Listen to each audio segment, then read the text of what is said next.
दोस्तों में इजाफा हो। आज पाकिस्तान खारजी सतह पर भी तने तनहा है और माशी सूरत हाल आप देख रहे हैं। मौलाना साहब, मुझे ये समझना है कि अगर वो 7 दिन में जा रहे हैं या 8-9 दिन में जा रहे हैं, तो फिर ये आपका धरना ये किसके खिलाफ है और उसकी फिर वजूहात क्या है? वो तो जा रहे हैं, हमने अगर वो जा रहे हैं तो देखिए, बात सुने, हमने पाकिस्तान डेमोक्रेटिक मूवमेंट ने 4 महीने पहले ऐलान किया था और हम अपने शेड्यूल के मुताबिक अपना प्रोग्राम कर रहे हैं। इन्होंने 27 तारीख को हमारे जलसे के मुकाबले में मुकाबला किया।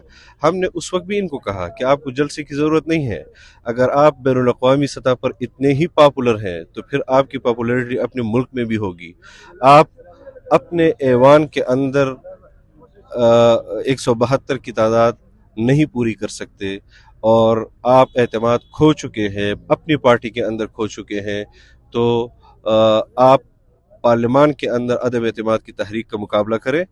अवामी सतह पर उसने जो एक इवेंट करने की कोशिश की है और तुर्क के पत्ते की बात की है, तो मैं उस तुर्क के पत्ते को जानता हूं कि वो उस पर अपना इस्तीफा ही लिख कर देगा। आखिरी बात, मौलाना साहब, क्या ऐसा भी हो सकता है कि आपकी तहरीक अदम एतमाद जमा करवाने से पहले का कोई नोटिफिकेशन करके असम्बलियाँ डिसॉल्व करने का इमरान खान साहब ने रखा हो और आइन के कुछ आर्टिकल्स जो हैं वो सदर को पावर देते हैं कि वो वज़ीर-ए-आज़म को उस वक्त तक वज़ीर-ए-आज़म रखे जब तक अगला वज़ीर-ए-आज़म हल्फ उठा नहीं लेता? तो इस तरह का कोई सरप्राइज़ हुआ तो फिर आपकी सियासत और ये सारी पीडीएम की सियासत कहाँ जाएगी?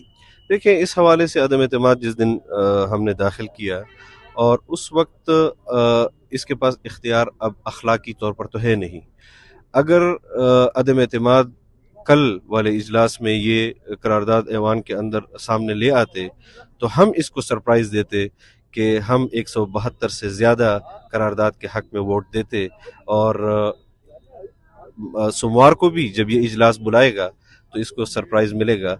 इसके पास अब कोई पत्ता नहीं है कि ये पब्लिक में उसको अपने साथ रख सके। मैंने आपको बताया कि ये ठग है और ये सिर्फ लोगों को ये तसल्ली देने के लिए कि एक हफ्ते में और एक महीने में ये कुछ भी नहीं कर सकते। बहुत शुक्रिया, थैंक यू सो मच।